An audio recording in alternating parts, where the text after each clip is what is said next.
Hello, good morning. Today is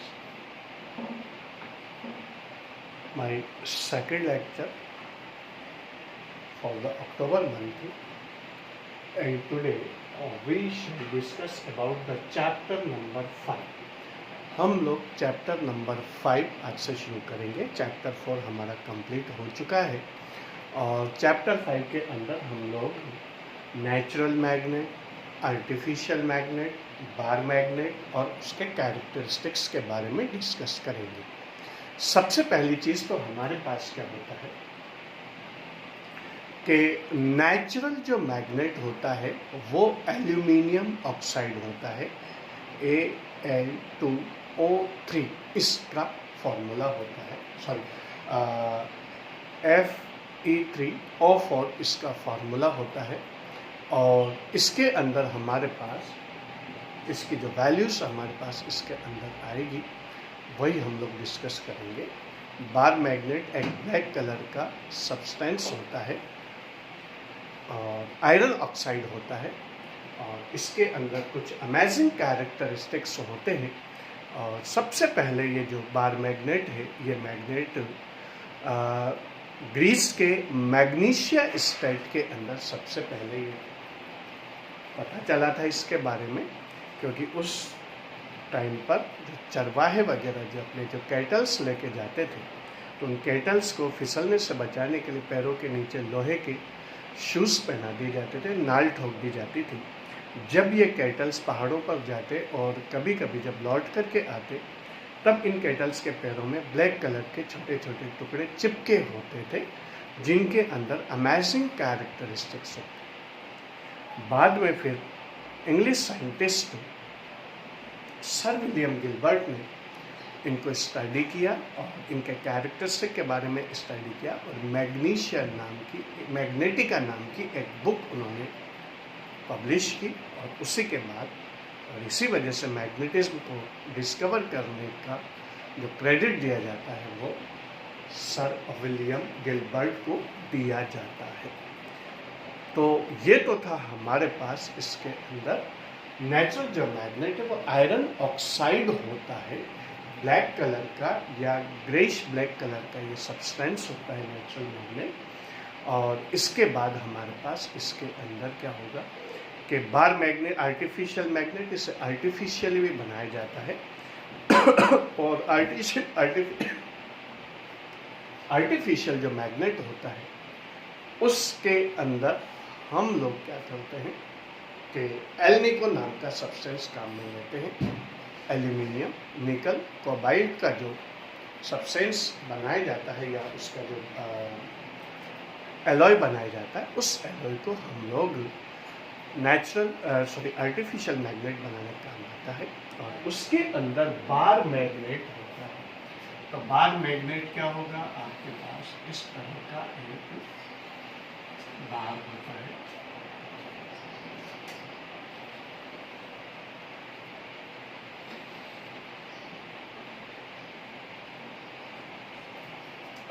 यहाँ पर एक मार्क बना होता है जो नॉर्थ पोल को शो करता है। इस तरह का एक बार मैग्नेट इसके अंदर हम लोग देखते हैं। ये करीब अलग अलग साइज के होते हैं, 6 सेंटीमीटर भी होता है, 5 सेंटीमीटर भी होता है। हमारे जो लेबोरेटरीज के अंदर है मतलब 3 सेंटीमीटर का बार मैग्नेट होता है। तो या 5 सेंटीमीटर, 6 सेंटीमीटर के बार मैग्नेट भी हम लोग इसके अंदर यूज़ करते हैं। तो वो बार मैग्नेट हम लोग इसके अंदर देखते हैं। आर्टिफिशियल सब्सटेंस एल्निको से बनाया जाता है। जो बार मैग्नेट होते हैं उसके अंदर कुछ अमेजिंग कैरेक्टरिस्टिक्स होते हैं। पहले नंबर पर आपके पास इसके अंदर कैरेक्टरिस्टिक की बात करें तो हमारे पास इसके अंदर नंबर 1 कैरेक्टरिस्टिक तो हम लोग सब जानते हैं कि ये आयरन को अपनी तरफ अट्रैक्ट करता है।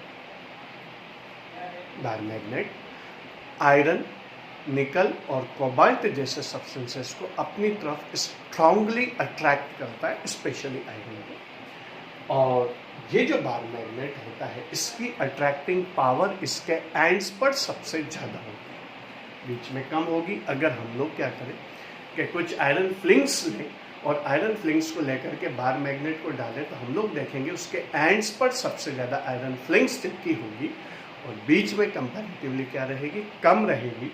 तो ये जो हमारे पास बार मैग्नेट होगा, उस बार मैग्नेट के एंड्स पर अट्रैक्टिव पावर सबसे ज़्यादा होगी। इस वजह से सबसे पहली चीज़ तो it attracts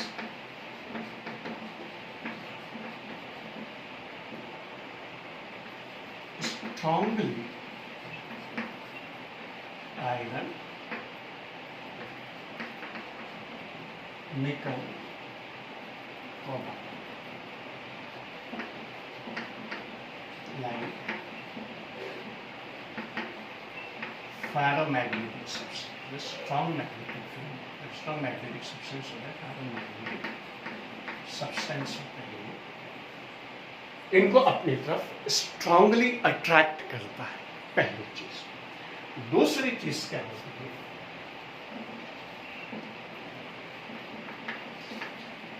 it's attracting power is maximum. Its attracting power is maximum at its ends. Its ends. Called poles of a magnet.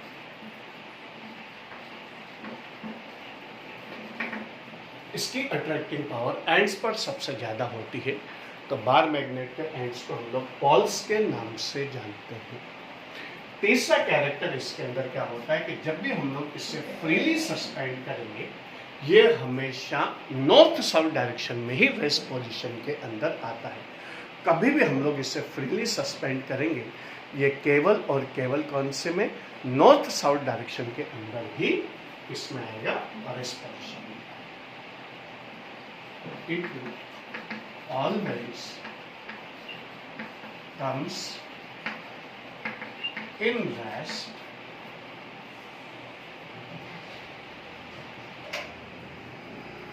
It always comes in rest along north south direction. It always comes in rest along north-south direction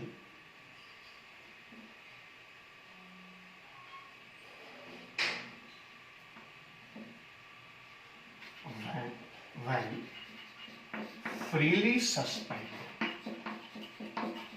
जब हम लोग इससे free suspend करते हैं, तब ये हमेशा किस में आता है, नॉर्थ साउथ डायरेक्शन के अंदर ही रेस में आता है।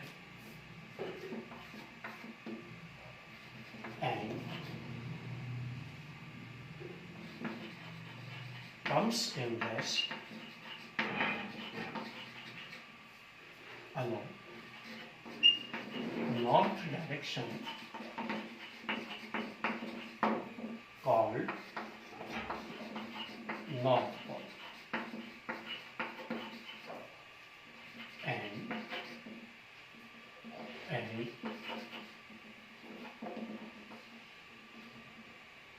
along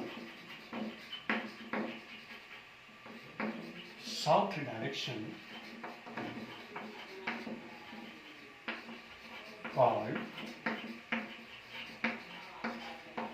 South Pole।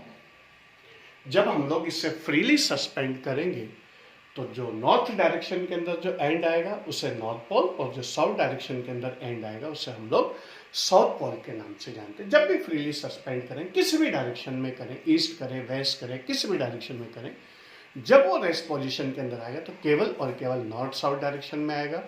North direction जो भी आपके पास इसके अंदर जो भी नॉर्थ साइड का जो एंड होगा, जो रेस्ट में आ रहा है, वो नॉर्थ पोल, और जो साउथ डायरेक्शन के अंदर आएगा वो साउथ पोल। बार मैग्नेट जो हम लोग लेबोरेटरीज के अंदर यूज करते हैं, उसमें एक डॉट भी इसके ऊपर लगा दिया जाता है, तो डॉट इस चीज को इंडिकेट करता है कि ये जो एंड है वो कौन सा है, नॉर्थ पोल वाला एंड है। इसके बाद नेक्स्ट चीज आती है आपके पास poles of a bar magnet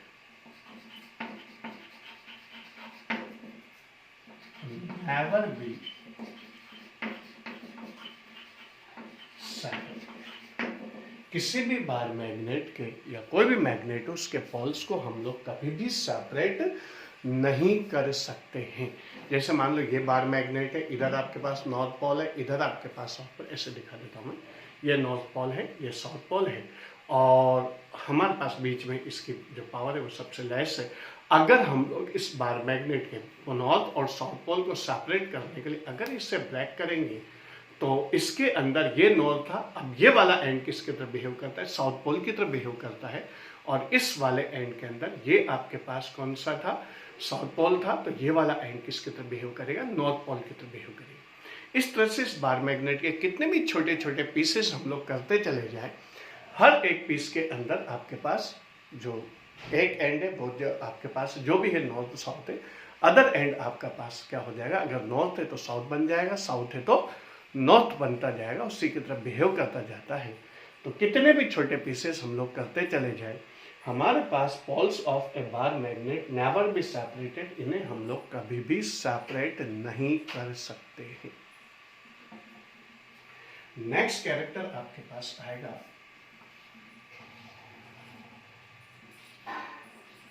on heating beating and falling many times. Bar magnet on heating, beating and falling many times, bar magnet loses its magnetism.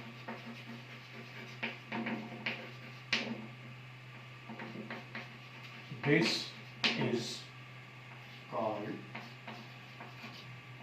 demagnetization.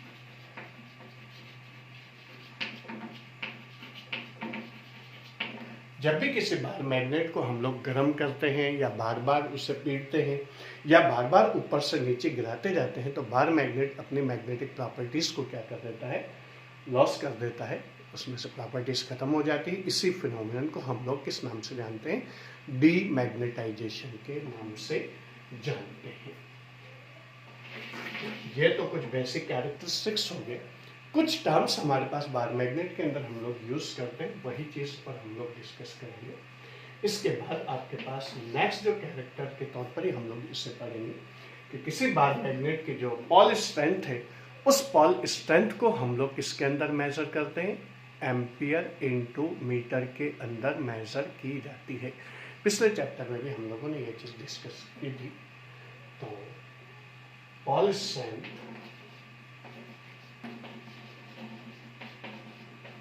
Of a bar magnet is measured in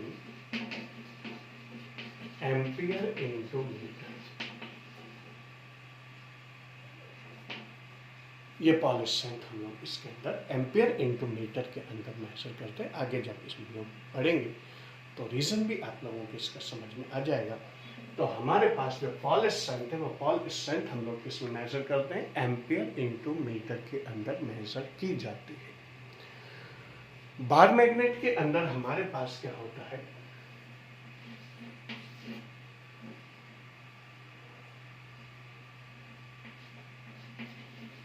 the product of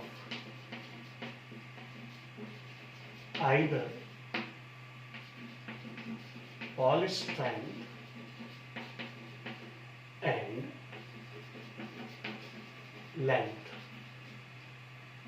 of a bar magnet is called magnetic dipole moment or magnetic moment। Simply magnetic moment भी हम लोग इससे बोल देते हैं। तो bar magnet की जो स्ट्रेंथ है, जैसे हमारे पास इलेक्ट्रिक डाइपोल के अंदर इलेक्ट्रिक डाइपोल मोमेंट होता था, product of either charge and separation of charges, उसी तरह से हमारे पास क्या होगा, the product of either pole strength and length of a bar magnet, या मैग्नेटिक लेंथ भी हम लोग इसे बोल सकते हैं, दोनों पोल्स के बीच की डिस्टेंस, वो चीज हमारे पास इसके अंदर आएगी। तो लेंथ जो बार मैग्नेट की है, तो यहाँ पर हमारे पास either pole strength and magnetic जो लेंथ है, और वो चीज़ यानी दोनों पॉल्स के बीच की जो डिस्टेंस होती है, उस डिस्टेंस का मल्टीप्लिकेशन क्या कहलाता है, मैग्नेटिक डाइपोल मोमेंट या सिंपली मैग्नेटिक मोमेंट बोला जाता है। और किसी बार मैग्नेट की स्ट्रेंथ जो मेजर की जाती है मैग्नेटिक मोमेंट से ही मेजर की जाती है। मीन्स जितना ज़्यादा मैग्नेटिक मोमेंट होगा किसी बार मैग्नेट का, वो मैग्नेट उतना ही स्ट्रॉन्ग कंसीडर किया जाता है। इसके बाद नेक्स्ट आता है आपके पास जो बार मैग्नेट है उसको मेजर किया जाता है। It is measured in ampere into metre, का पॉल स्ट्रेंथ हो गया, और जो बार मैग्नेट की जो मैग्नेटिक लेंथ है वो मीटर, तो ये आ जाएगा एम्पियर इनटू मीटर के अंदर इसे मेजर किया जाता है। नेक्स्ट है magnetic moment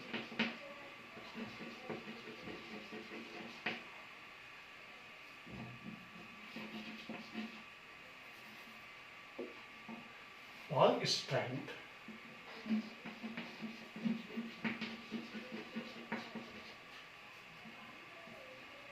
is directly proportional to area of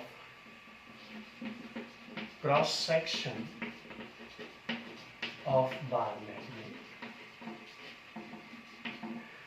जो पॉल स्ट्रेंथ है वो बार मैग्नेट के एरिया ऑफ क्रॉस सेक्शन के क्या होती है, डायरेक्टली प्रोपोर्शनल होती है। यानी बार मैग्नेट की थिकनेस जितनी ज़्यादा होगी, एरिया ऑफ क्रॉस सेक्शन जितना ज़्यादा होगा, उसकी पॉल स्ट्रेंथ उतनी ही ज़्यादा होगी। तो इस वजह से अगर बार मैग्नेट को हम लोग दो पार्ट्स के अंदर लेंथ वाइज अगर डिवाइड कर देते हैं तो उसकी पॉल स्ट्रेंथ क्या हो जाएगी, अगर मान लो दो इक्वल पार्ट्स में हम लोग बार मैग्नेट को लेंथ के अलोंग का मतलब जैसे मान लो ये आपके पास बार मैग्नेट है और हम लोग इसे इस तरह से दो इक्वल पार्ट्स के अंदर डिवाइड कर दें, तो ये आपके पास क्या हो जाएगा कि इसके अंदर अगर area of cross section half रहेगा तो पॉल स्ट्रेंथ भी कितनी रह जाएगी, हाफ रह जाती है। लेकिन अगर मान लो किसी बार मैग्नेट को हम लोगों ने क्या किया, लेंथ के परपेंडिकुलरली डिवाइड किया, तो ऐसी सिचुएशन में पॉल स्ट्रेंथ पर इसके कोई फर्क नहीं पड़ेगा क्योंकि एरिया ऑफ क्रॉस सेक्शन या थिकनेस पर कोई इफेक्ट नहीं आ रहा है इसके अंदर, और बाकी चीजें इसके अंदर हमारे पास कंसीडर की जा रही है।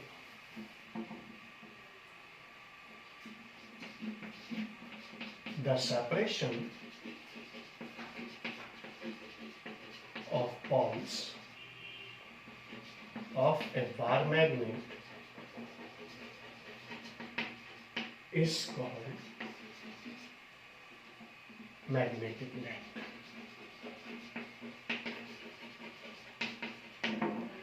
जब भी हम लोग मैग्नेटिक लेंथ के बारे में बात करते हैं तो मैग्नेटिक लेंथ नेट एक्चुअली होती क्या है, दोनों पोल्स के बीच की डिस्टेंस होती है। अब बोलते तो हम लोग एंड्स ही हैं, लेकिन एक्चुअली ये एग्जैक्टली एंड्स पर नहीं होती बल्कि हल्की सी क्या होती, अंदर होती। यानी लेंथ ऑफ बार मैग्नेट और मैग्नेटिक लेंथ के बीच में जो रेशियो होता है वो रेशियो कौन सा होता है, 6:5 होता है। Length of magnet ratio magnetic length,